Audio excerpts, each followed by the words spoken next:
We'd like to give a special thank you to Ryes and Grind for hosting the Society of Barley Engineers. Thank you. All right, ready to do this? I'm a middle school teacher, so there's a little bit of more projection.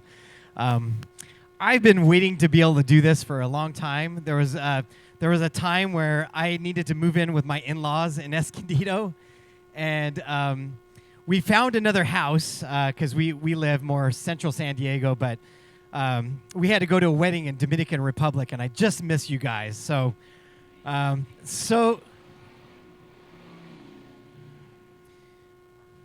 is this more of a directional mic or a... Okay.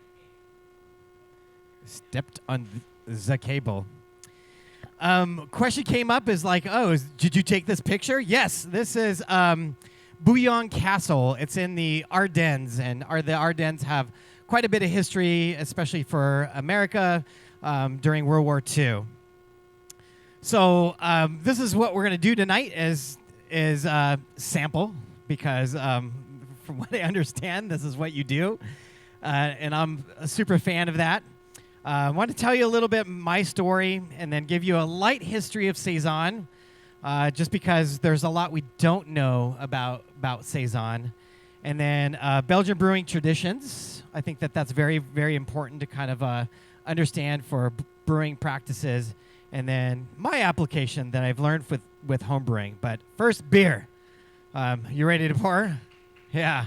I have priorities too, and usually this is one. This is one of my favorite breweries in Belgium. They're a stone's throw from France. This is like south of Mons, which I'll show you in a little bit.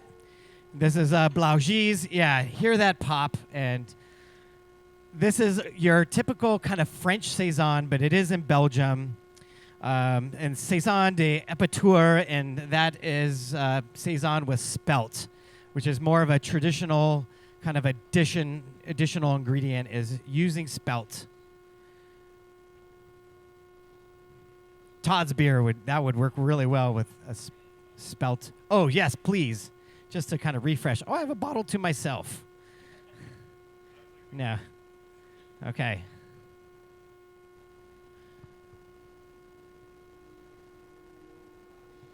All right, it looks like there's one more bottle up here.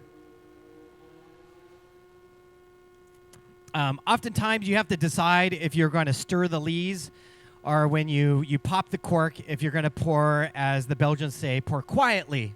Quietly means that you're going to pop it, but then also be very careful not to toss it back and forth and stir the lees to get it really bright.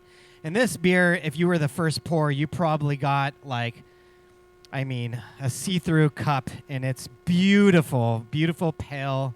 A couple of us were talking about just Saison and how it needs to really be effervescent. But then nothing really stands out, right? It shouldn't be a guitar solo at all. It should be kind of a merriment of ingredients and process, right? It should be dry, but not necessarily bone dry. And you should really get kind of like that combination of a phenol, but it's more of a background note. And there's also a prominent kind of ester note, but yet nevertheless, the Belgian kind of beers have an expression. That's my grandma. You should have some sort of yeast expression, but there should be nothing standing out like a strong phenol, and there shouldn't be a strong ester, a strong alcohol. You should kind of have a merriment of all those things working together. All right, cool. What do you think? Yeah? You see why I like it? Yeah. I didn't bring DuPont tonight because I feel like that's kind of like our gold standard. It is a perfect beer. I think a lot of us would agree. To me, that's one of the few beers I think would score a perfect score because there's no way to improve it. It's just, it's so awesome. But when it comes to like this French style of Saison, I really wanted you to try this. And there's actually going to be one more beer from Blaugies. And I think you're going to like it, too, because they did a collab with Hillstead Farm Brewery in Vermont. I I went to Blaugies. Totally recommend that you go there too. It is really off the beaten path. You got to really want to go there. If you end up going to southern Belgium and go to Mons, then it's maybe like another 20 or 30-minute drive towards France, and you'll end up in Blaugies. That's Kevin. That is the son of the owners. I have a little bit of a heart for them because there's two retired teachers that own this brewery, and their sons kind of operate. One operates the brewery, that's Kevin, and then the other one kind of operates the restaurant. But it is a kind of like a family passion. One of the things is they recently upgraded their brewery, and they have this awesome new facility. But in the not too long ago, they had two kind of areas where they had to transport beer back and forth across the street. And so that's Kevin kind of transporting some of their beer across in a dairy tank. So that's kind of how sometimes it's done in Belgium. They only have maybe like 5 or 6 beers. And so this is one of them. This is their Saisons with spelt. This is kind of like, I don't know, I guess we would call it their flagship. The other one that you see on the left, that's Darbiste.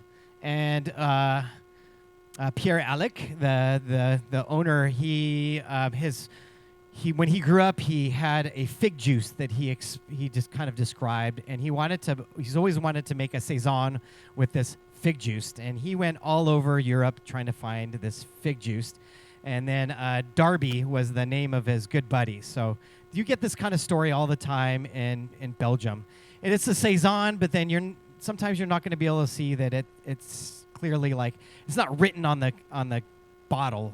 They don't always just say saison, but that is a saison. They like to bottle condition on the side, so that's what you're seeing, kind of like maybe bottom right.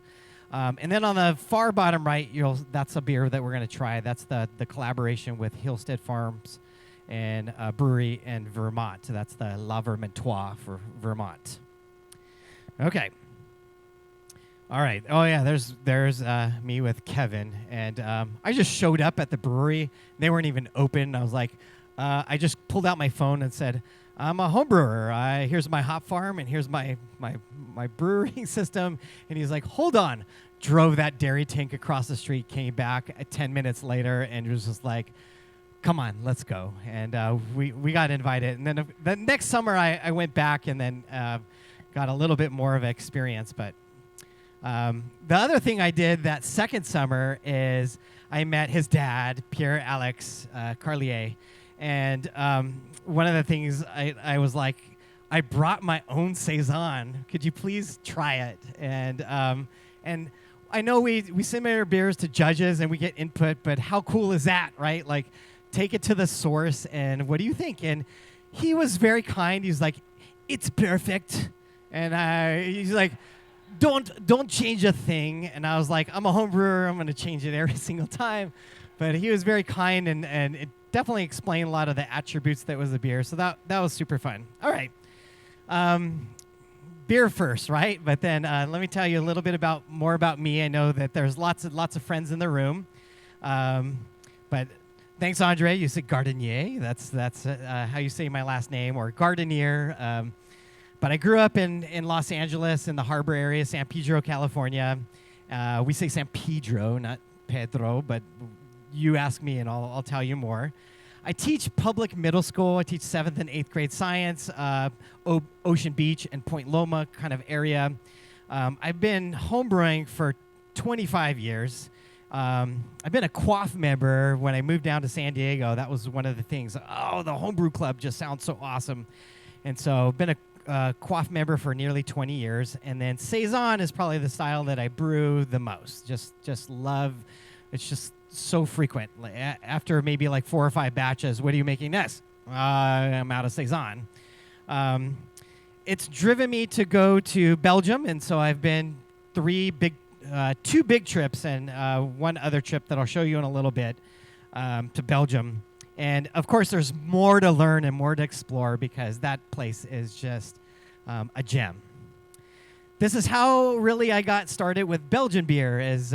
I was a beer lover out of college. UC Santa Barbara, so go Gauchos. And but then I had no idea what Belgian beer was until I met Dave. And so there's several of you that have a heart for Dave in this room. Yeah, cheers, right?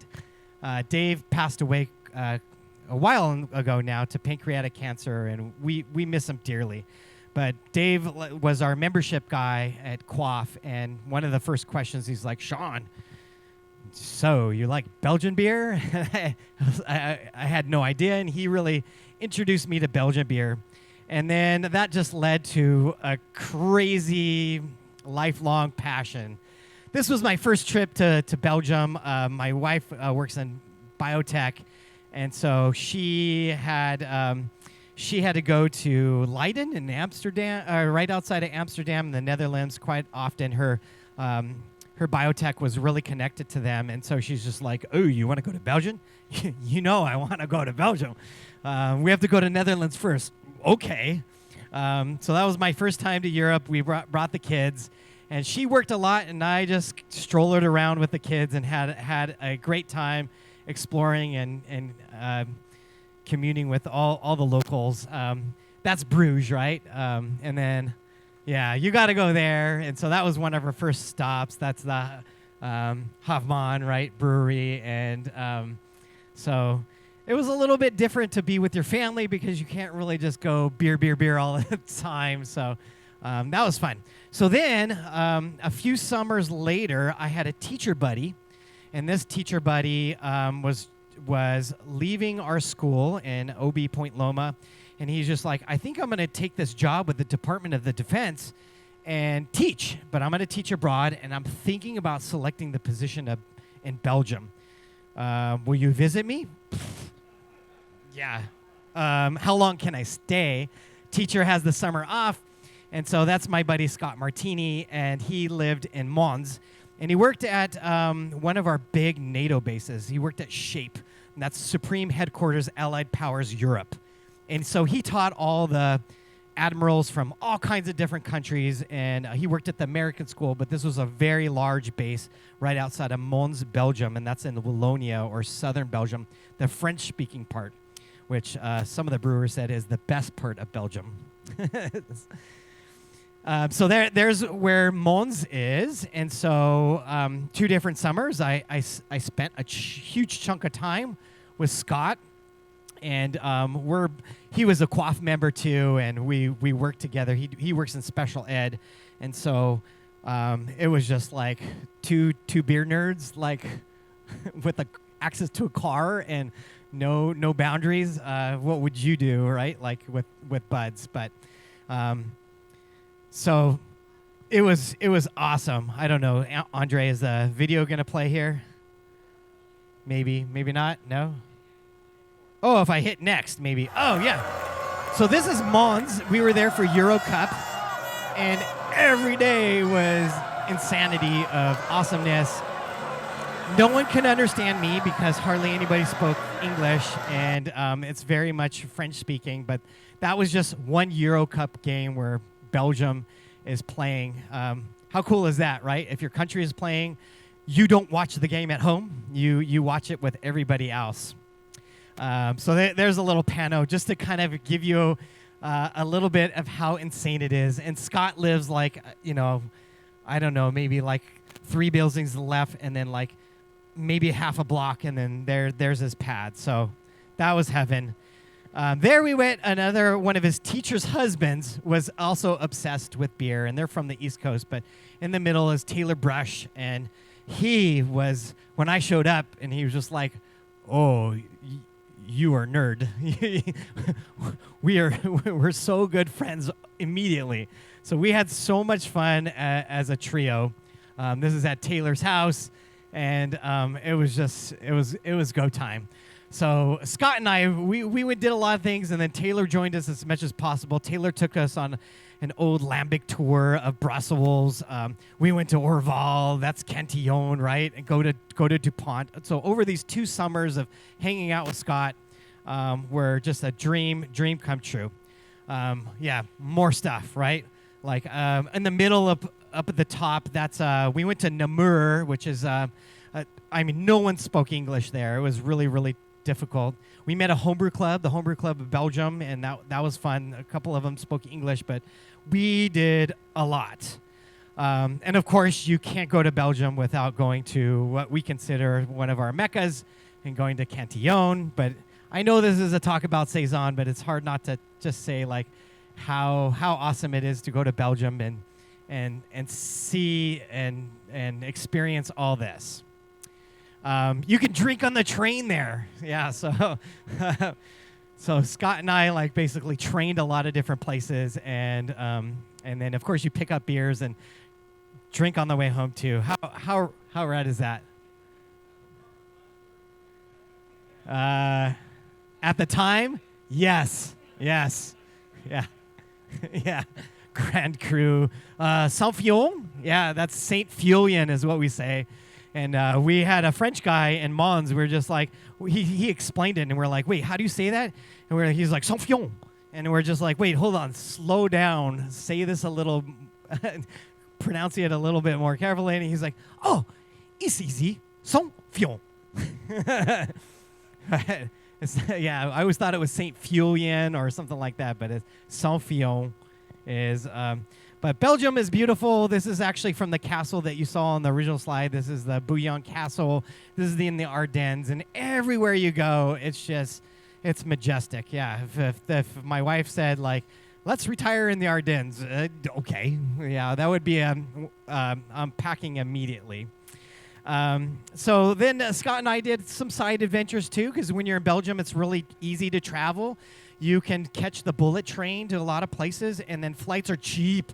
Oh my gosh, you do Ryanair, and then you end up in so many cool places. So we went to Cologne one year, and then we went to Munich another year, and we just had a blast, right? Like, you don't get tired of Belgian beer, but then it was nice to kind of have, something lagerific. It was very bromantic. So that is Neuschwanstein Castle. That's what the Disneyland Castle is modeled after. And yeah, aren't we adorable? And like I said, it was super bromantic. Like, yeah, good buds. One of my dreams was, of course, we're going a little far from Saisons, but I think it's a fun kind of story. But I've always wanted to do the drive-through, the ultimate beer drive-through. And so this was my dream. Scott, can you please hook up this ultimate drive-through and pick up a case of Westy 12? Like, because you needed a license plate, and it needed to be, you needed a car to be able to make this reservation. And so this is the entrance to the ultimate, I consider the ultimate drive-through. And so there we are with cases upon cases of Westfalen 12, right? And there's me, and I was just like, oh my gosh! And the monks don't want you to take pictures, but this was something I've been wanting to do. And you pull up to that, and yeah, and then that's me so stoked afterwards and saying, this is what I have. Yes, yeah. And out of that batch, I have one bottle left. Usually it's my trophy at the end of each school year is to open up one of these bottles. Of course, you have to drink on the way home. So we had traffic going through France because we left Belgium, and we had a freeway that you go through France. And so you just chill one in the air conditioner and then pop it open and drink on the freeway because it's okay. We went to DuPont, and that is incredible to be able to see this brewery and see what it looks like. What kind of fermentation geometry do you have? Let me taste the water. Is this the well water that you're using brewing? Do you have any of the water that after you heat it up and precipitate the salts? They didn't have that for me to taste, but give me the water, right? Over here on the right, though, this is kind of like super cool, is that DuPont uses a direct fire system.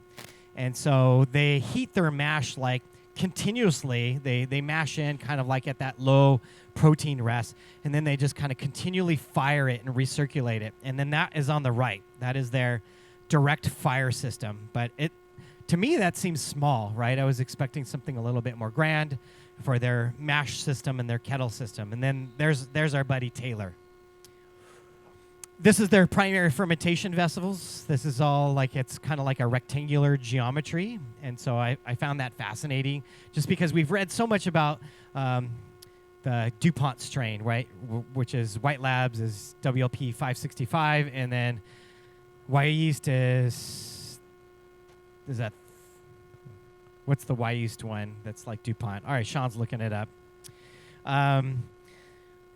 It was cool, but it was a little bit more formalized. And then you go to places like this, and you get a whole nother experience. And most of your experiences in Belgium are going to be more small. I don't want to use the word farmhouse because they don't like it. I know that we've already said that word a couple times.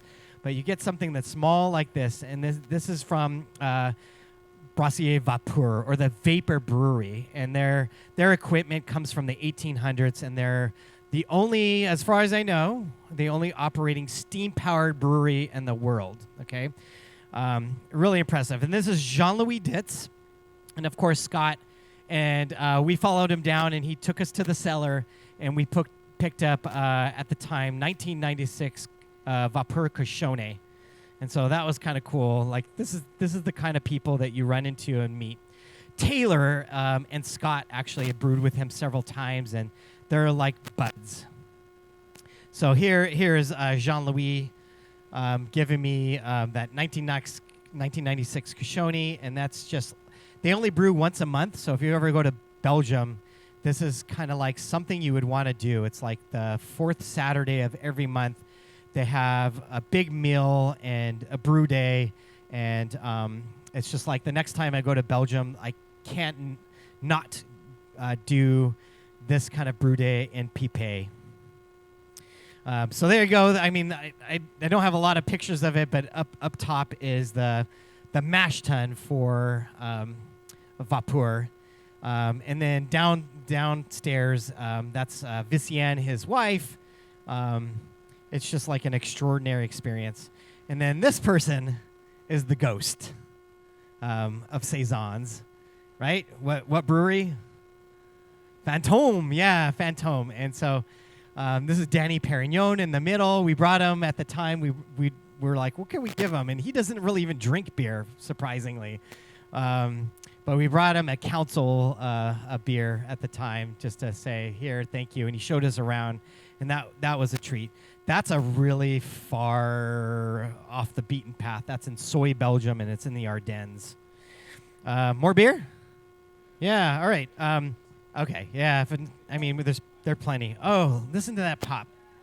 Yeah, all right. So this is from the same brewery that's going to come around, Blaugis. Remember, this is the one that's just maybe like 20, 30-minute drive from Mons. It's like a stone's throw from France.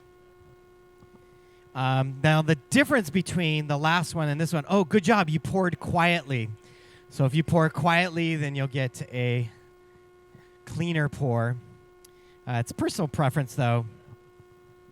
But then this one, they're using more American hops. But hoppy in Belgium is a little bit different than Belgian hoppy. Belgium, they just like load a bunch of noble hops. But when they do put in American hops, it really is something, I don't know, like for all of us, we're just like, this is awesome. Do you remember, I don't know if you remember, but quite some time ago, Tommy Arthur went over to DuPont too. And he made Deux Amis with DuPont. That's two friends. And they made a batch there, and they made a batch here. And I was there, and so I got a chance to try the Deux Amis, that's the Saisons DuPont version, and they got to try Tommy's version that's here, and they were very, very similar. So Tommy knows the DuPont secrets. Yeah, we should press him for that. Okay, so as it's going around, comments? Yeah. What I like about Blaugis is they come across a lot more champagne-like, right? Like they're clean and they're effervescent, but yet the phenol is a lot more restrained, right? And a lot of Belgian breweries and Saison breweries towards the Ardennes, they're going to have more or less this kind of like this yeast strain and this cleanness to it, okay? At the end, I want to kind of just talk about like judging, because this is exceptional Saison, but you'll have my Saison, and I love this so much, like this clean champagne-like character. And my comment always I get is not enough Belgian yeast character, but what? It's like Vegas?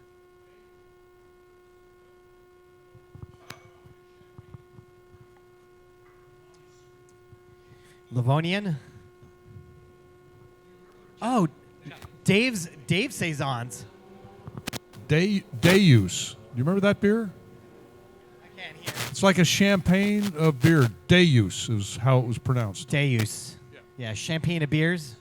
It's like a Saison, but it's like it used to be $40 a bottle, and it was super highly carbonated and really, really poured like champagne. But it is beer. Yeah. Yes. Sean. Dry. Sean. Yeah, this is the same strain. Can you say something about the grain bills on these beers? I mean, this beer is as straw-colored as you can get. Right? It is very, very light. Blaugis uses Pilsner, and I believe they use a French Pilsner. And then, of course, they're using Spelt or something that's a little bit more traditional. They're retired history teachers, so they're really into making as close to traditional Saisons as possible without going to the Brettanomyces sour end of where we think Saisons used to be. Yeah, a big Pilsner base. Okay, I'm glad you like this.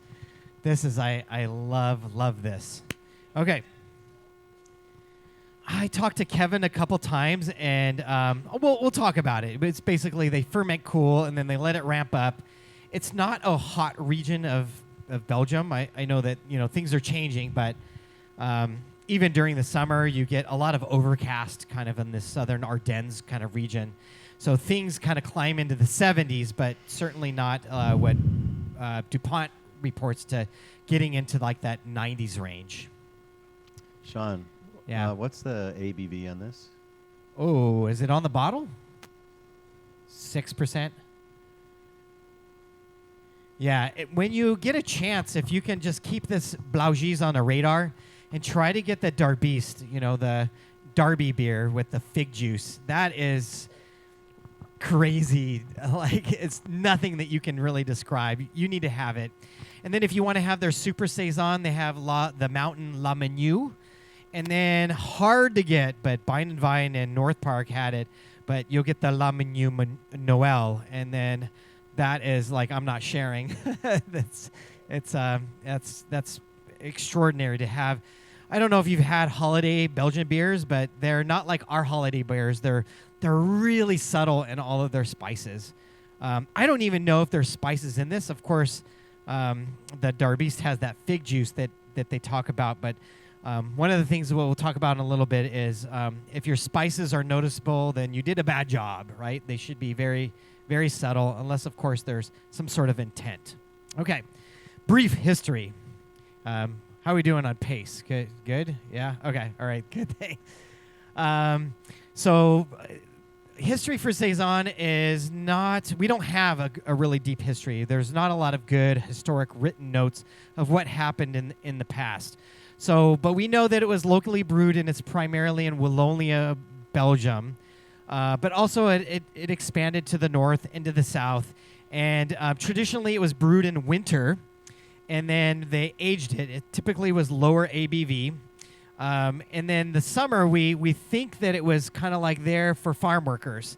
And so they didn't write anything down. These are all family recipes, and they varied probably greatly depending on the family and what ingredients they had access to.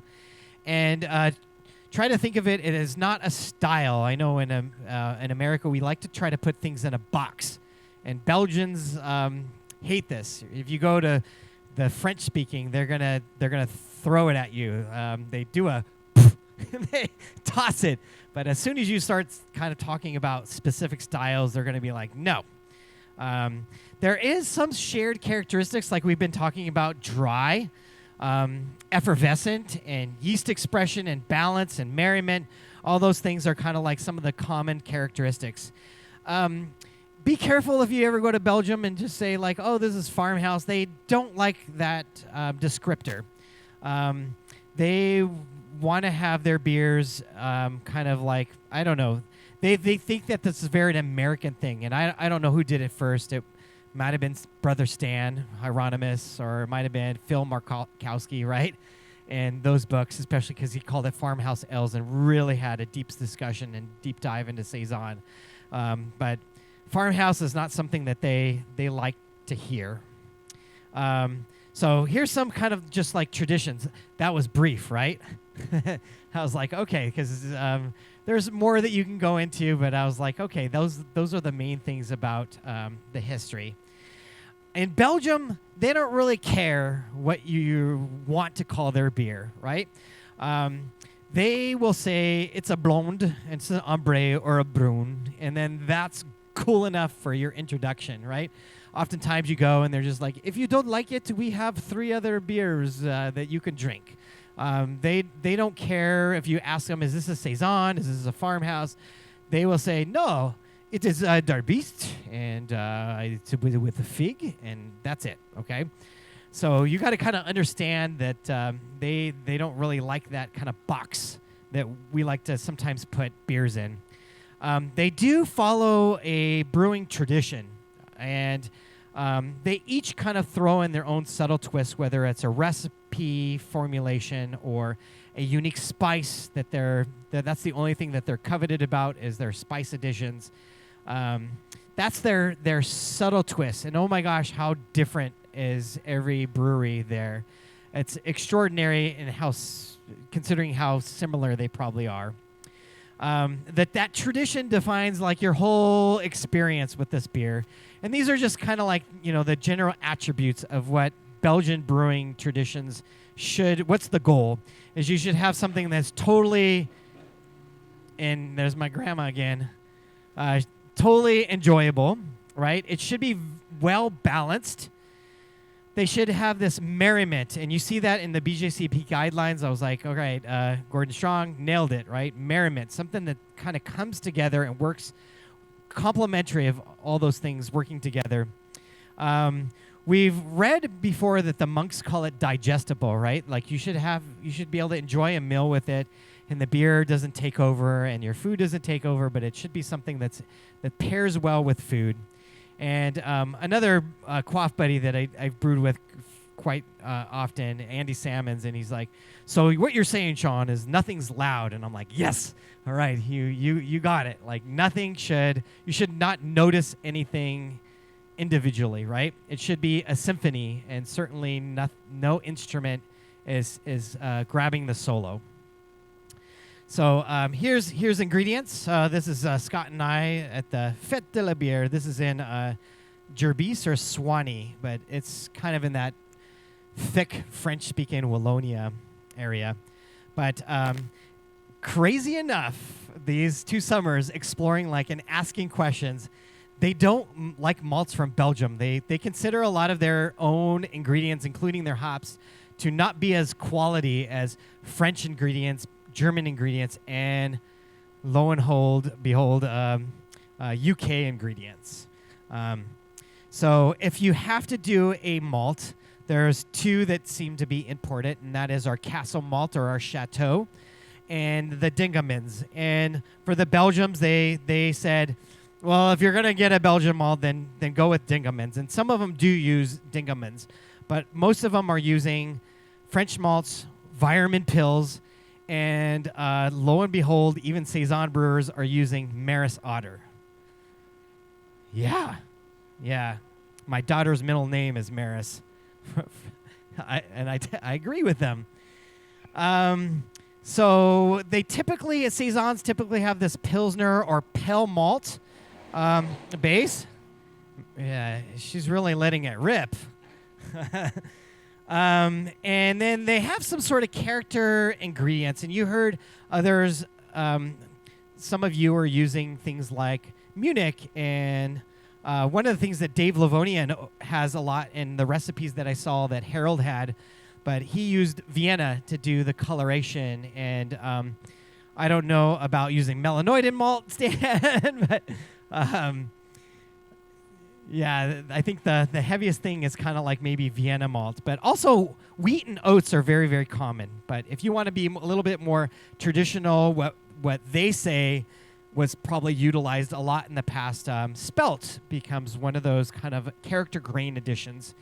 And they tend to use a lot of beet sugar, only if you need to add dryness. And, of course, it should be dry, right? But if you have a diastatica yeast, maybe you can get away with little or no beet sugar.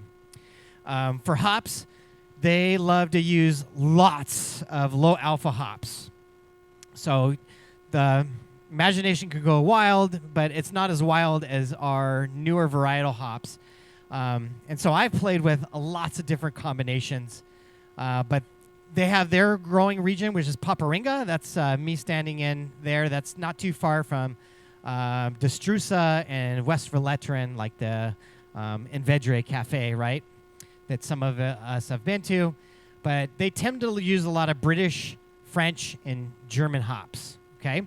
In Saisons, I was surprised to hear how much they use East Kent Goldings. Like EKG hops were very, very common in a lot of Saisons brewers. Yeah. EKG. Spices, they're crazy subtle, and this was they gave a lot of, when you ask them about recipe and you say, I'm a home brewer, you show your brew sculpture, they know that you're not there just to just kind of like take their recipe and run. And so I found that I got a lot more information from them after showing my little hop yard and my brew sculpture. Then they realized like, oh, and then I told them I'm a teacher, and they're just like, okay, this guy has no interest. Here's what we use and hops. But this was the one thing that they held on to. They're just like Jean-Louis was like, I was like, what spices? And he's like, the bark from a tree and this and that and some flowers, but it was very nondescript. So, and I found that to be consistent with all of them, that they don't want to give away their spice combination, which is funny because none of it is expressive. But typically in Saison, if you notice any particular spice, like say coriander, then you went too far. Like dial it back. It should be something that's in merriment with everything else. The water, oh my gosh, okay. I drank the water everywhere because that was one of my, what am I missing here? What's the intangible that I can't figure out? So drank the water, like, give me the water. And their water is horrible, right? It's just not, the well water is not that great. It's just fair, I guess, right? It's not horrific. You could totally drink it. But it's just not good. I found that it's a good, if I dilute I'm in the Miramar, Alvarado treatment plant area. We live in Claremont. And so I find that if I take 40% dilution from RO water, that I get kind of close to that character and then that mineral profile. Yeast. Okay, so they're using this Belgian Saccharomyces cerevisiae strain. Oh my gosh. Okay, maybe I should just. Am I missing pictures? Okay, I told you that one, right? Okay, I told you that one. I was just like, this. There's Jean-Louis Ditz. This is the Vapeur Brewery owner. Is right there in the front with the red and the apron. And so when you go, he will present the meal, and the meal is going to be like he's going to use his beer in everything. And so he's going to have cheese, bread, everything that is presented. So here he is kind of just presenting the meal, and he does it in French, and then he does it in English and in Dutch. So you have to sit through like 3 different 10-minute presentations in 3 different languages. Okay, so most of the Saison strains typically carry our diastatica strain, right? Today we know that this is the STA1 gene, and that could be actually beneficial, and we'll talk about that in a little bit. Brettanomyces may have been a thing in the past, but they don't like it even if you bring it up, okay? Today, they're just like, if you mention like oh, Saisons sour or Brettanomyces. They're like, no, we ferment clean. And so it's not common that you will find a Saison with Brettanomyces. But Vapeur, a couple of their beers, because they're the steam-powered brewery, and they're using these old vats. That beer, when you drink that, you're just like, oh, there's a lot of things going on here. But it's not common. Definitely never ever sour. But not that you can't do that, but then that is a different category, right? With competition coming up, from what I understand. Pitching rate and temperature is really interesting. I asked about that. I didn't get any really specifics about it. They totally vary, and I think it's really dependent on your characteristics that you want. Do you want a lot of ester profile? Do you not want a lot of ester profile? And that's kind of lends to experimentation that has to happen. The temperature profile also seems to be consistent of pitching cool. Even DuPont pitches in the 60s, and they ramp up to like the lower 90s, which is insane. But most of the breweries, their fermentation geometry and their brew house, they don't really have control, so it tends to kind of climb to maybe the 70s and then holds until they finish it. But they don't tend to have any kind of control. It's just based off of their tradition and what they do. So yeah, optimal fermentation temperature. Wow, it could be in the 70s or it could be 95. I heard that Saison DuPont reports that that's their max temp. And some strains can be pretty sensitive, right? The DuPont strain we know is super finicky and can crap out at times. But I'm just telling you, when you have the STA1 gene in your favor, patience. So some breweries are going to let that ferment just ride. And you can easily take it off to kind of like prevent autolysis, and then put a PRV on a keg and just let that yeast strain just do some magic and walk away from it. But they will kind of come down to that dry level, whatever you're looking for. But bottle conditioning is also one of those things you have to be patient for, and that could be warm for a long time, sitting at room temperature, but just kind of waiting for those ingredients to come together. And they always say aging to perfection, okay? I'm feeling a little bit thirsty, right? I really want you to try a Flemish Saison from the north, right? This is Dutch-speaking. This is Clausen Toren. It looks like Glazen, right? But Clausen Toren. This one is... Has anybody had this before? Comes in a paper bag. Okay, good. That's so awesome.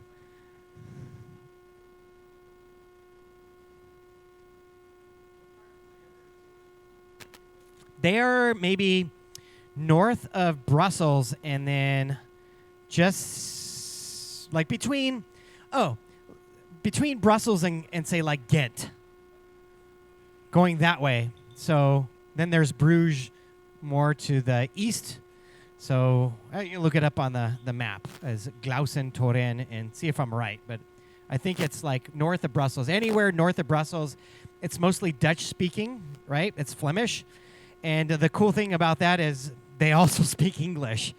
So as soon as you're in Brussels and you're in the north, you can find somebody that speaks very well English.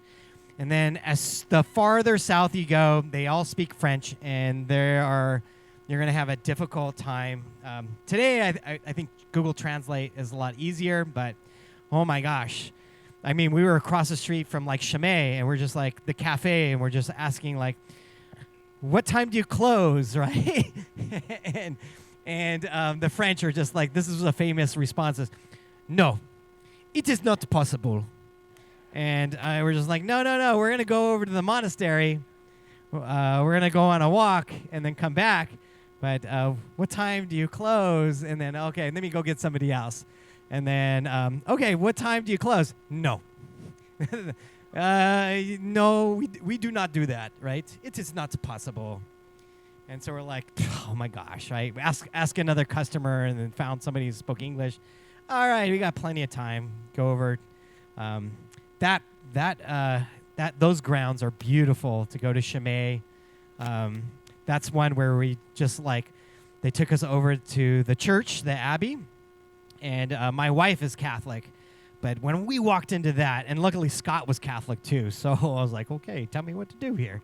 And they walked us into a church, and I have never, ever seen such a plain church ever. Like nothing, just pews, stone walls, simple. One cross, one altar, nothing else. Very, very, very simple. All right, going around. Yeah, so good, right?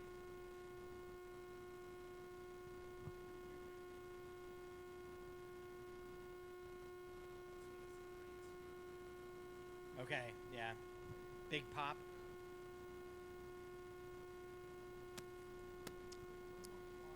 Yeah, that Vermontois. Yeah, this is a little bit, this is also clean, right?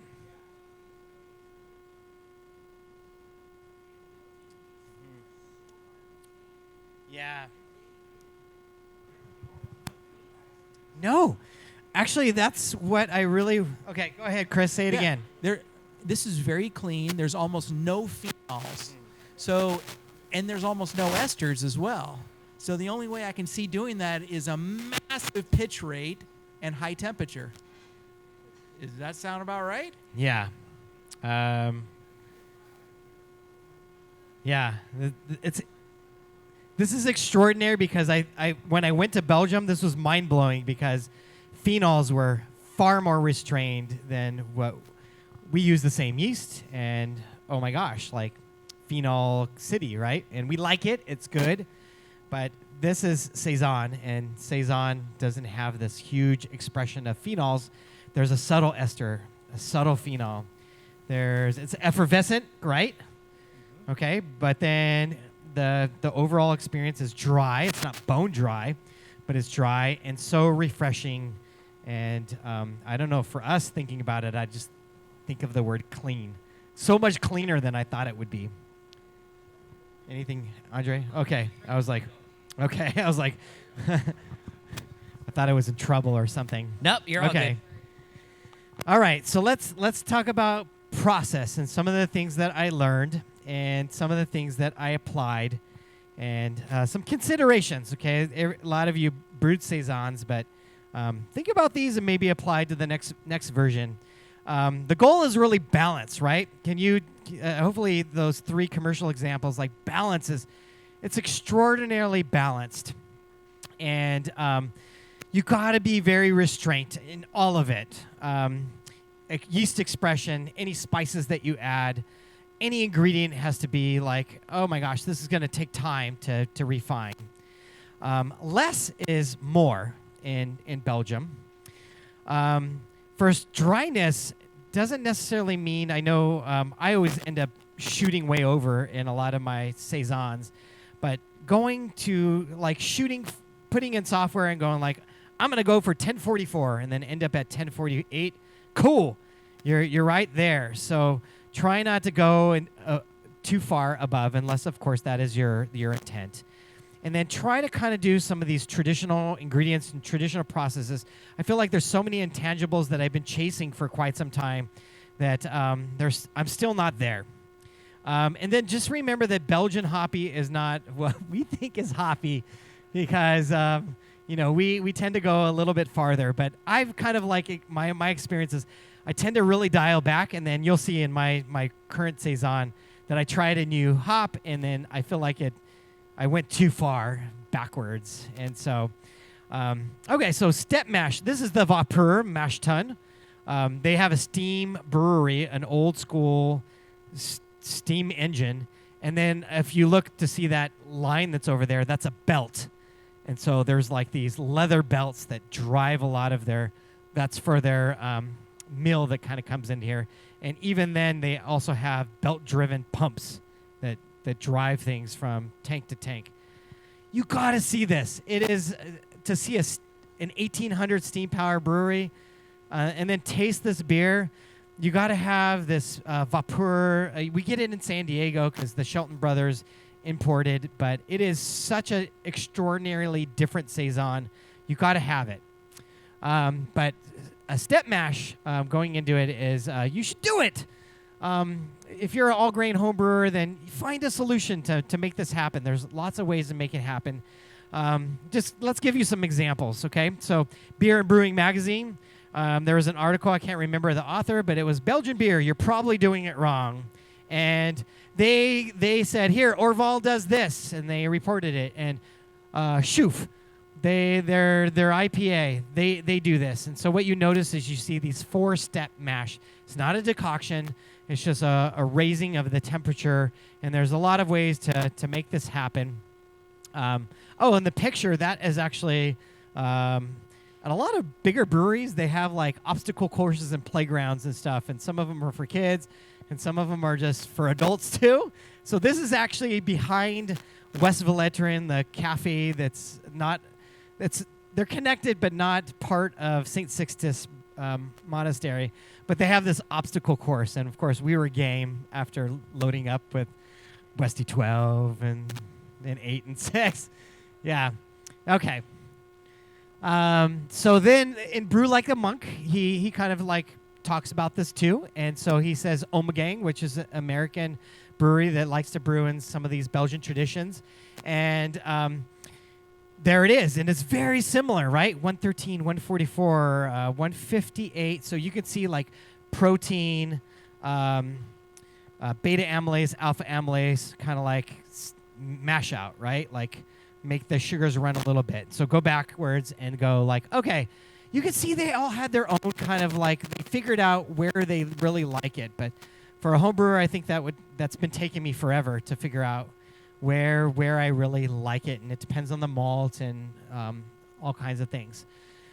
So then I asked Taylor, since I'm like, okay, you're in with Jean-Louis at Vapeur, the steam brewery, like, what does he do? And then he was just like, oh, I was there for the last Cochoni brewery. And I was like, would Jean-Louis kind of be willing to share? And so this is what they did. So they mash it at 95. Oh my gosh, right? That's super low. And this is all steam powered and belts, right? Moving the mash rake and all kinds of stuff. And they slowly raise to 131, and that kind of gets into that protein rest territory. But that takes 20 minutes. So you're seeing all this time spent. And then that's important because some people like infuse hot water and they can raise the rest. And then a lot of breweries, they're not doing that and they're not reporting it, but a lot of them are raising temperature kind of slowly. So they're ramping through all this bio transformation that's happening with our enzymes and these different phases. So they rest at 131, and then they get to that beta amylase at 144, and then that kind of alpha amylase at 154, and then they're finishing kind of like at that runoff. Oh my gosh. Okay, so let me tell you about Vapeur. So I have shirts with Cochoni and Saisons Pipé, and they're all slightly offensive. So I've worn them to a couple campouts, but I was like, I asked a couple buddies, Jack, what do you think? Is this too much? And he's like, fucking wear it. Jack, right? And so this is actually a famous cartoonist in Belgium, and he does a lot of cartoons and stuff like that. It's not uncommon in Belgium to see like a bus go by, and you're just like, seriously? Like, what? And you're just like, okay, different kind of things going on. But they use pigs, and that lower right one, that's the 1996 Vapeur Cochoni. But they export, and all the export versions are like in a bikini top and stuff like that. But that's when you know you got a legit bottle when it's not like that. Okay, go ahead, Chris. Yeah.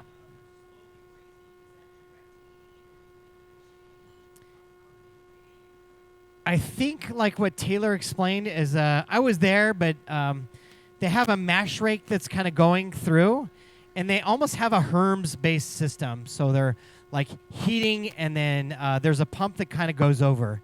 And then it seems to rake for a little bit, and you see the brewer kind of sticking the thermometer that's in it. It's a full-on glass thermometer.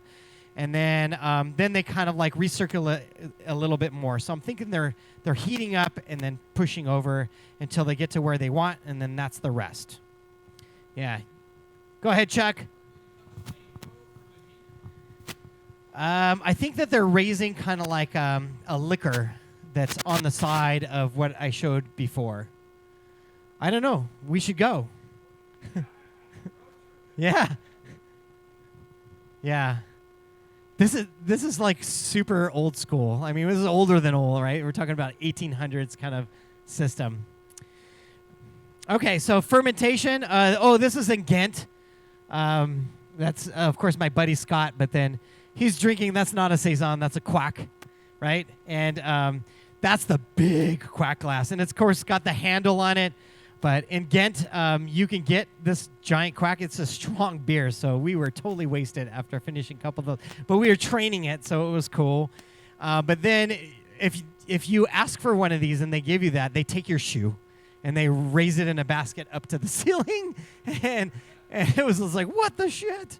And all of a sudden they just go like, oh, we don't want you walking away with I don't know, like $100 glass in a stand. So that's why he's holding up his foot. All right, so let's look at fermentation. Like most of the breweries, I think we said it before, they kind of like do this natural fermentation profile depending on their temperature. They pitch at like this in the 60s, wherever their well water kind of takes them at a certain time. And then it just kind of ramps up on whatever system they have. I mean, this is just like pressure over time, right? Selection pressure. And so it goes into the 70s, some of them in the 80s, and then like DuPont is the highest one that I know of, into the 90s. And so it's limited to that like ambient temperature. A lot of Belgium is just like, I don't know, they kept quoting St. Arnold. Like St. Arnold seemed to be like the saint of their weather. And so whatever St. Arnold's would, tend to allow us to ferment in. And so whatever that ends up being, that's what they do. But fermentation temp or pitching temp is on that cool side of 60 to 65 degrees. So I try to do that when I do it. And then to allow it to free rise, but I feel like their geometry and their volume is a lot different. And in the homebrew world, our temperatures can ramp up a lot quicker. So we have to kind of think about that and maybe like keep it a little bit more restrained and our controlled rise. And but a lot of Saisons, and maybe this is a big deal, is they're fermented kind of in the 70s. And maybe that makes it a little bit less phenolic. Because I tend to do it in the 70s. You'll have my Saison in a little bit. And then I tended to like just hold temperature into completion, but I think they just have so much thermal mass that it just gets there, and then that's what they do. This is the beer that I wanted you to try. That's the Vapeur Saison Pipé. And that is a full-on different. And I don't know if it's still in the BJCP guidelines, but that was a commercial guideline. And so when you judge it, you're just like, oh my gosh, like try this. And then that way you know that it's a family of beers and there's a huge variety of expression in these beers. Bottle conditioning is really important. That's how you get that champagne-like character. So that allows you to have the higher carbonation. Now, not all Saisons in Belgium are like these super poppy beers, and that's one exception, is that Vapeur beer. It's just like you pop that and you're like, you didn't even have that, but it's like, it's just like a tiny, it's not even a pop. It's just like sometimes when we get a beer, like a UK beer that's just slightly carbonated, it's just so limited. But that beer, I would say, is more like in that 2.5, definitely lower than 2.5, but somewhere between 2 and 2.5 volumes. And then it's a commercial example, and you're just like mind blown. So this is one exception. You want to kind of go to this higher carbonation, though, because I think a lot of these aromas are subtle. And so to lift the aromas, you want a lot of carbonation. I think it does a lot. What do you think, like with the mouthfeel, right? It definitely changes the dynamic of how it feels. And then it just kind of is there to provide this kind of balance. Then aging in the bottle, like waiting. Mine is when you have this in a little bit is kind of young, but it's kind of like 4 months, 6 months. It's kind of like something where I find that the merriment kind of starts to really come together. And then it's kind of interesting when you go to Belgium. Here we want our beers in the refrigerator, and if you go to Trader Joe's, you're like, dude, why aren't they in the fridge, right? But in Belgium, it's very common to see a lot of Belgian beers, including Saisons, just sitting on the warm shelf, right? And sometimes that can benefit, but aging in the bottle kind of allows that merriment, and temperature seems to be maybe not as important, or allowing that acceleration over time is cool. Many breweries lie bottles on their side, and I saw that very common, that all of a sudden there's just like these racks of bottles on their side. And so I do that. I don't know if it makes a difference, but you get the stain on the side. Did you notice like the Blaugies? They just had the yeast was just stained on the side. And then when I get that, I'm like, cool. I feel a little, it feels a little bit more traditional. All right, more beer? Yeah?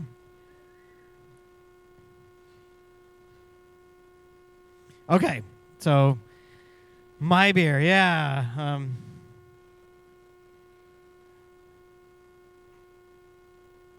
That's this row right here. Yeah.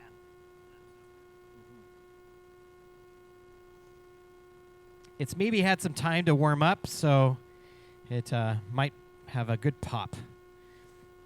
I usually target 3 1/3 volumes, and then that cork. Oh my gosh, this batch of corks was really stiff. So, yeah, it is what it is. Okay. Don't wet your pants. Poof. All right, okay. A little bit of a pop. Woo! Okay, perfect.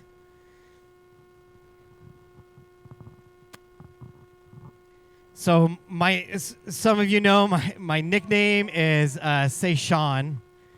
And sorry, Sean. And as I brew, I had my version 1 and 1.2, 1.3, 1.4, and then every time that I visit Belgium, you learn a bunch of stuff, and you're just like, version 2! I want to apply everything I know, and then when I want to do a major shift, I change the version. I think version 4 had like version all the way up to 4.6. But this is kind of like my numbering scheme to keep track. This logo is one of my Boy Scout buddies. He does a lot of cartoon work and claymation that he's doing in Hollywood right now. So I try to explain to him how I love this Saison when we were at a brewery, and he just pulled out the tasting menu and drew me, and I was like, dude, Johnny, I'm going to totally use that. Okay, so let me tell you how I did this. I brewed this on June 24th, so it's rather young. It was a 10-gallon batch. I have more beer tippy dump, which is Herms. And here's the grain bill is Weirmann pills, some white wheat, and some Munich, which Munich can actually work well, so can Vienna, and then Fawcett oat malt, okay, to kind of, you want to kind of have some sort of character malt, okay? I've heard somebody explain it like, oh, you want to make it a little dirty, and I was like, I don't really like that. Character malt is what I like to kind of call that addition.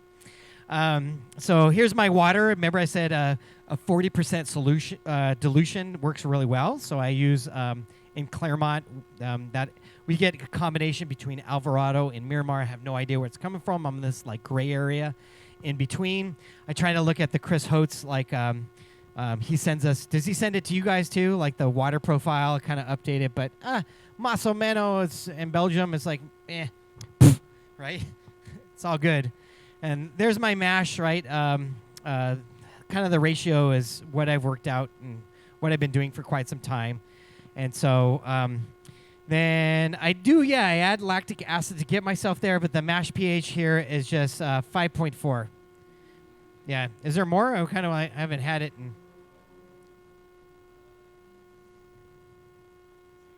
Otherwise, we can open another bottle.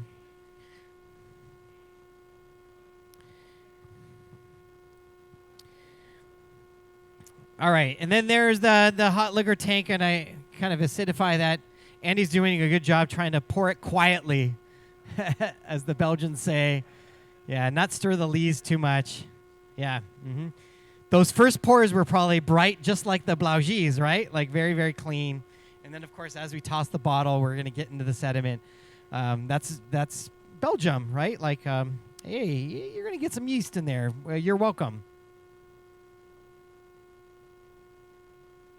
Okay. You see where I'm going for, though? There's some commonalities that I've kind of dialed in to see if I can get close to that character. I did a forced... my step mash is kind of more towards that Belgian tradition. And so mashing at 122, there my rest. And just to let you know the time that I took to get there, that's my daughter with, forced labor. Yeah, they used to love doing it. And now it's just like, you want to come in and help with this? And my daughter's still willing, but my son is like, no. Yeah, he's 13. Yeah, so that's quite some time ago. I've had that for 13 years. Yeah, it was right before my son was born. So that's that Herms. There's a hot liquor tank on the bottom right, and that's my heat exchanger. And so when I say heat exchange plus direct fire, I actually add a small flame to the mash tun. And I got that from Horst Dornbusch, who wrote the book on Altbier and Kolsch. And he was just like explaining like this way to raise your temperature a little quicker. And I adopted that a while back, but that came from a German brewer. And then you can see there's our beta amylase rest, and then alpha amylase, and then a mash out. It's kind of crazy because then into my mash is 1040, but of course I'm going to add sugar, right? So later, but so far it's looking good, and maybe I should have dialed back the sugar a little bit, but it ended up a little bit bigger than I wanted to. And here's the hops is Tettnang, and this is why it went to the new version, is I was using this new Polish hop with low alpha. And I'm like, okay, what is this going to do? And it's to me, it's a little not as expressive as I wanted it to be. I wanted it to be a little bit more spicy. So this is not quite where I wanted to. I would probably double that knockout edition of this Lubelski hop. But I had never heard of it before, and so as soon as it was available, I was like, yes, of course. I'd like to give that a try. And there's the sugar addition. I just use granular beet sugar. Somebody mentioned that they used like the Simplicity or the bag, the syrup, right? What's that ingredient? Yeah, just like that Belgian candy syrup. I love using those too, but this one I just use 1.5 pounds of beet sugar. Spices, you can't tell. At least you right? Go ahead, search for it, but it's so subtle. I can tell it's there because I've been doing it for a while, but one of the spices I like to use is licorice root, and it adds kind of like a unique kind of like, I don't know, almost like earthy, but then almost a subtle sweetness, and I like it. Yeah, so it's kind of like, even though it's dry, it adds this kind of like subtle character that's there. And then there's a little coriander and a little bit of paradise seed, but I don't think that either of those things stand out. They just kind of add to a little bit of a background note. Clarifiers, nutrients, right? And so even I use Brutan B and Clarity Firm, so it's gluten reduced. This was my yeast. Is a 10-gallon batch. Is one of the newer packets, but then 565. That's the DuPont strain. And then using that Blaugis strain, that 590. I don't know, just like that character of how clean it is. It throws off a subtle phenol and a tiny ester, and it just really cleans up the beer in the end. I don't know. It's just that's my go-to. Is I've tried different things, like 2/3 this, 1/3 this, but I like to do a lot of co-ferments, and that's my co-ferment is one of those and one of those. And then, yes, yeah. And this was no starter. And right, yes, with those newer packets, right? For 10 gallons. And it was 1054, so that's kind of moderate. That makes sense, right? Is a 10-gallon batch with one each of those packets. And then I pitched it at 64, some O2, and then a controlled free rise to the upper 70s. I think my peak was 78. I'll show you in a little bit the tilt data. Andre uses the tilt. Yeah, right on. I just love it. It's just so much fun to be able to have some data and some insight. And then the FG is 1003. That gives us 6.7%, but then it didn't really end there. In a little bit. Okay, so here's the tilt data. Every Saison looks exactly the same. They're just like, doesn't matter the yeast strain. I was talking to Skip Virgilio, and I was just like, oh, if you want to do one at Gravity Heights, like, and not use the Diastatica strain, I've also done it with the Chimay strain, which is 500. And I was like, here you go. Here's 590 versus 500. And he was like, oh my gosh, it's so subtle, I can't tell. And I was like, we can make a Saison. I don't know if it will sell at Gravity Heights, but I just want to show you, like, hey, you could do this with the non-Diastatica strain. But they all look like this, okay? Like, temperature goes up. You can see that where I try to control it, right? So control it, and then I'm just like, all right, okay, after 36, 48 hours, you're like, let's just see where you go. And you get it into the upper 70s, I think 78, where's the peak. And then I'm just kind of holding it so it is a little bit on a controlled path here, not going too high. If you get a slow finisher and you have a Diastatica strain, well, patience. So it slowed down in that graph to 1006, going on vacation. I don't really want it to sit on yeast while the family goes to the Everglades in Florida. So I moved it to kegs and then basically set a PRV. And then just set it to around 2 PSI and good night. See you later. Left it alone and came back many weeks later. And then it's just like Diastatica strain. Cool, right? So you needed to get a little bit farther. And if you have one of those strains, patience. And they will chew the shit out of those malt, those leftover malt kind of like bigger, longer chains. So let it ride. Then comes to that tradition of bottle conditioning, right? Like I've landed on this 3.3 volumes of CO2. So I just dextrose with RO water. I go to 250 mils for those 5-gallon kegs. And then I've been playing for a little over a year with the Lallemand cask bottle conditioning, CBC yeast. And I like it a lot. It does really settle out and super clean and not doesn't have a contributing factor. For before that, I was using a champagne yeast. What was that? Like Lallemand 78 or something like that. Okay, that was like kind of my go-to for a while. And then there it is, 1.9 grams, and then I sprinkle it into like a water. I kind of just use the Lallemand kind of regiment, and then I allow it to cool, make it acclimate, and then I use a beer gun. It's usually like hardly any carb in there when I'm doing it, so the beer gun just works great. Cork and cage, boom, bottle cap, whatever I'm doing.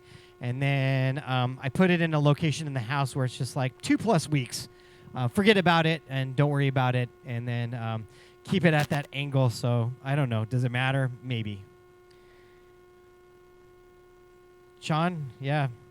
And then after this, I want to kind of do some notes for judges and then see if there's questions.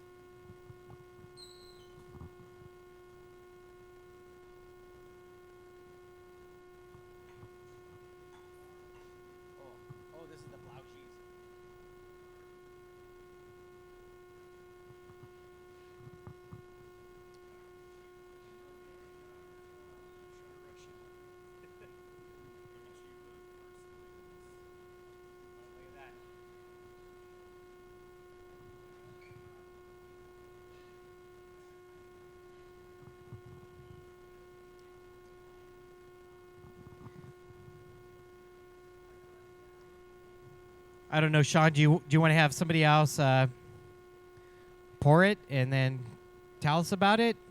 I think it's good to have Sean come up. Yeah, right?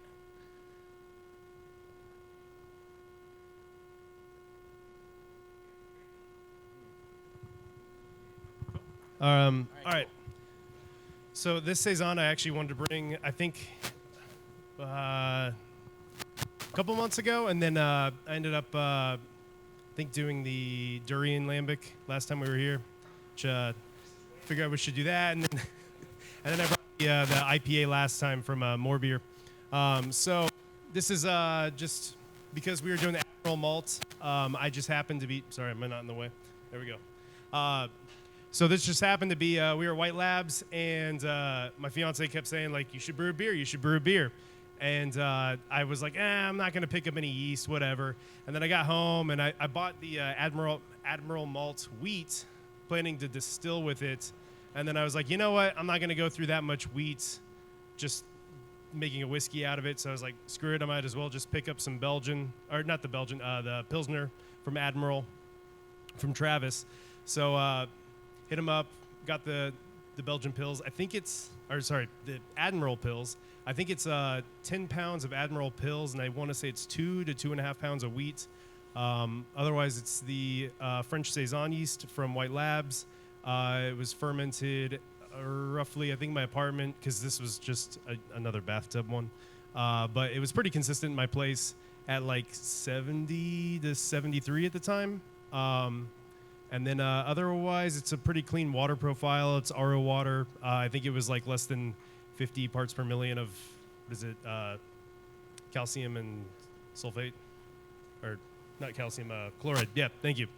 And then, yeah, I guess just, I don't think there's two. Oh, I do want to say, so one of the hops that I use, so it was just bittering hops from what I had in my freezer. I found a bunch when I moved recently, so I decided to use some of those. The other one was an ounce of Contessa that I got at HomebrewCon. I saw that hop. It was one of the ones I randomly picked up. It was super low alpha acids, and it has flavors of green tea, floral, and light pear. I was like, I don't know what I'm going to use this in, so I figured Saison was probably the perfect beer to put it in. So that was like right at like the last minute, I think, of the brew, so, or the boil. Cool. Oh, thank you. Yeah. Any questions from anyone? Pretty much sums it up. All right, yeah.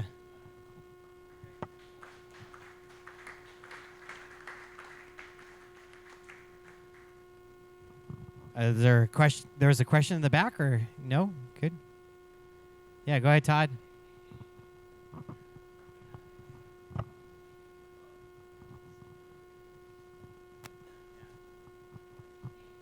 For our online friends. You had a question and the mic's all the way up front instead of me being over there. I was just curious. It almost had like almost like a fennel or something. Did you use any type of spices or? No, there were no spices used in it. I don't know if that could be the hop. It's a cross between Fuggle and I think Cascade, which I thought was an interesting blend. Yeah. That's good. Super earthy, really tasty. Yeah. Cool. Thank you.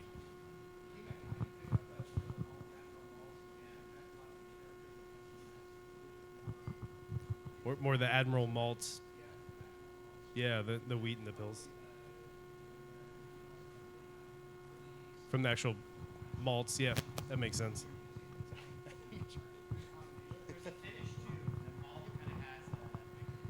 The malt almost has a last kind of like say, right? It's like. So after watching your presentation now, because I was like, you know what? It has just a little bit more body than I think I was wanting for this. I think I'm going to try to do the step mash. I think I did 150, 152, trying to kind of dry it out. But yeah, I definitely think I'll try to do the step mash. And then after that, I was originally going to do adding sugar to it. But yeah, maybe I'll do step mash before. Yeah, no sugar on that one. Yeah, and that's my idea of a character malt, right? Something that's just sings as a note. Thanks, Sean. Okay. All right. Yeah, cheers. In the South, it's all Sante, right? Sante is, yeah. All right, so just my last bit is just for judging notes. Just because I submit a lot, and then I've judged with other people to judge Belgian beers, and particularly Saisons. If I don't have an entry, I feel like Joaquin and Ben Freimark, they just throw me into Saison because they're just like, oh, it's your, that's what you're doing. I'm like, cool, I'd love to try them all. If I've judged any of your beers, sorry, but now you know at least where I'm coming from, right? But then these are just some notes when you're thinking about drinking homebrew Saison. Is just remember that they're a family of beers, right? Belgians don't like the box idea. So sometimes I feel like judges are just like, it needs to be like a Saison DuPont, and that's cool, but they're not all like that, right? It's a family of beers. Balance is the key. Some sort of merriment of ingredients and process. They don't need to be bone dry, right? And you're going to see that in the more Belgian beers you drink, you're going to realize, like, oh, sometimes they can have a subtle malt expression that comes across sweet. And that's a commercial example. So they're dry, yes.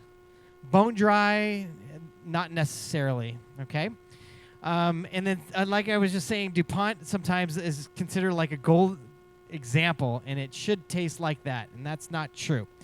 But you should drink other examples of Saison so that way you can see that there's a big variety. Phenol expression, right? Like, I don't know how many times I submit like that, say my Saison, say Sean, they'll be just like, oh, it's not Belgian, there's no Belgian yeast expression. And I'm like, you're welcome. Like, have you been to Belgium? And then hopefully you got that experience tonight that phenol expression is more subtle. It should work with everything else. It should not be a guitar solo. And then you should really have some sort of expressive, it should be effervescent, is kind of like my last kind of note to make for judging, is like, hey, something's going on here, and I'm enjoying kind of like the expression of this aroma, and that is going to lead into my drinking experience. What do you think? Those of you who love and been drinking Saison for quite some time, those are things we really want everybody to know about judging Saison. Okay. All right. Thanks. I don't have all the answers. I'm not a pro. I'm not Belgian. I should probably say that first, right? I'm not Belgian. And this is actually the DuPont bottling line that was awesome.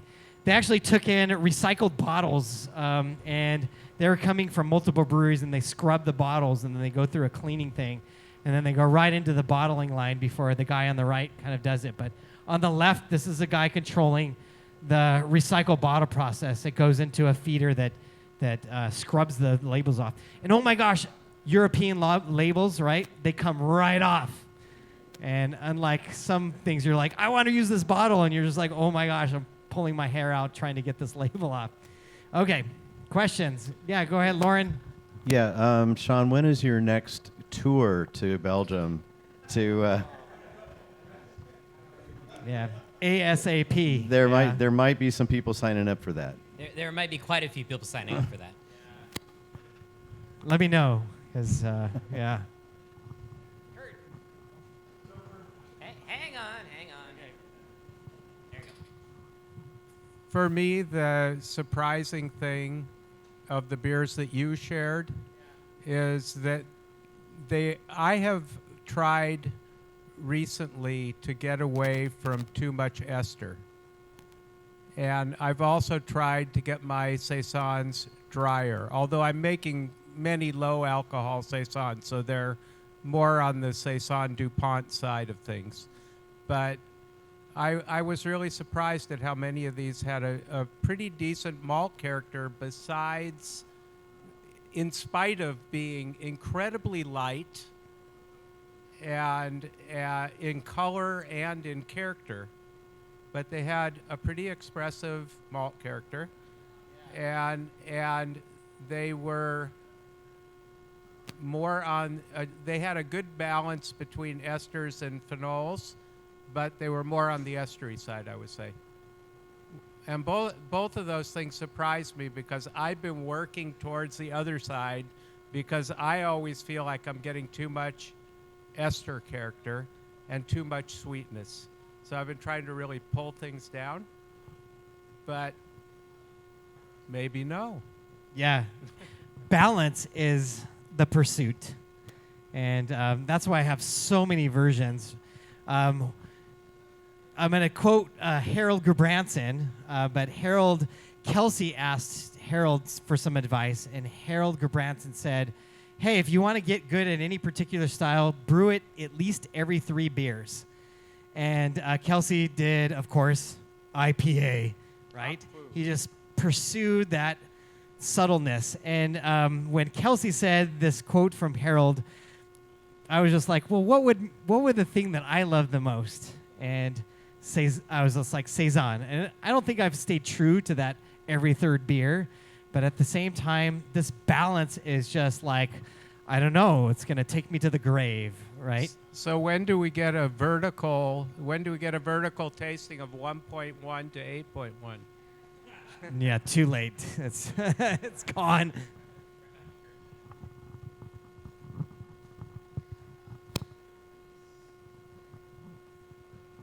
Any other questions? Loved coming and being part of this. Yeah, thank you so much.